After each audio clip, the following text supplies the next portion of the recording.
যশোর শহরের বুকে এক টুকরো কুয়াকাটার ফিলিংস কতটা অস্বাভাবিক আর হাস্যকর মনে হলেও এটাই বাস্তব সত্য। যশোর শহরের রাস্তা সড়কে এখন হাঁটু সমান জল। সারা দেশে চলমান বন্যা পরিস্থিতিতে বিপদগ্রস্ত দেশের এক অংশ জুড়েই ইতিমধ্যে যশোরের সারসা বেনাপোল এলাকা দিয়ে জলের পরিমাণ যেন বেড়েই চলেছে।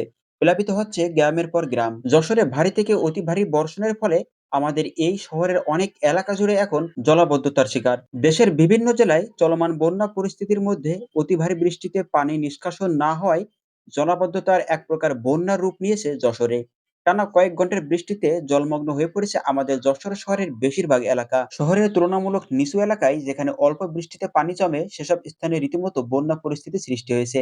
ক্রমাগত বাড়ছে এই জলের পরিমাণ। অধিকাংশ স্থানে হাঁটু সমান পানি জমেছে, কোথাও কোথাও মাজা সমান পানি।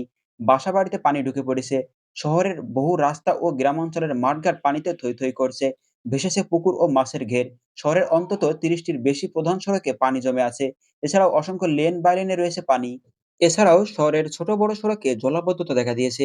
এসব সড়কের দুই পাশে ড্রেনে ময়লা আবর্জনা মিশ্রিত নোংরা পানি উপচে পড়েছে সড়কে, যেটা পরিবেশের জন্য এবং মানুষের জন্য প্রচুর হুমকি স্বরূপ। সড়ক ছাপিয়ে সেই পানি ঢুকে পড়েছে বাসাবাড়ি ও ব্যবসা প্রতিষ্ঠানে। গত রবিবার ও সোমবার সন্ধ্যা ও রাত মিলিয়ে মোট ২২৮ মিলিমিটার বৃষ্টিপাত রেকর্ড হয়েছে এই দুই দিনে আমাদের যশোর শহরে। ভিডিওটিতে যশোরের যে অঞ্চলের ভিডিও চিত্রটি দেখা যাচ্ছে এটা হলো আমাদের যশোরের টিবি ক্লিনিক মোড় এলাকাটি, অর্থাৎ রেল রোডের পাশেই। এখানে রেল রোডে এখন হাঁটু সমান জল। এখানে প্রচুর জলাবদ্ধতার কারণে এই রেল রোডে প্রচুর পরিমাণে জল বেঁধে থাকে একটু বৃষ্টি হলেই।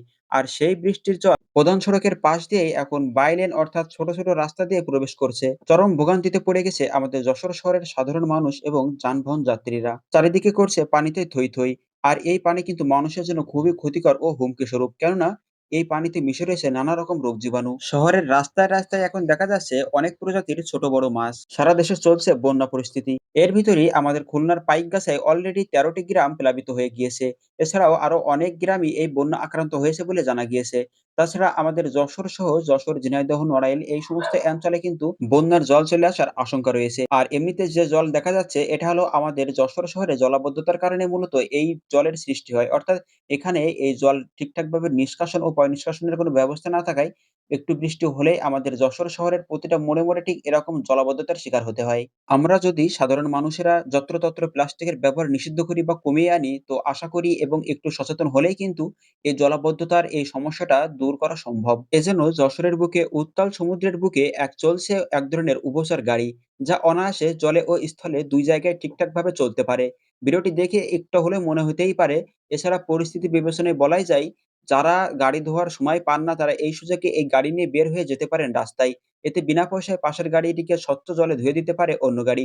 শুনতে একটু অস্বাভাবিক লাগলেও বাস্তবে দেখা মিলছে এমন দৃশ্যের আমাদের এই যশোর শহরে। যাই হোক, আজকের ভিডিওটি এ পর্যন্তই। ভিডিওটি সম্পূর্ণ দেখার জন্য আপনাদেরকে অনেক অনেক ধন্যবাদ।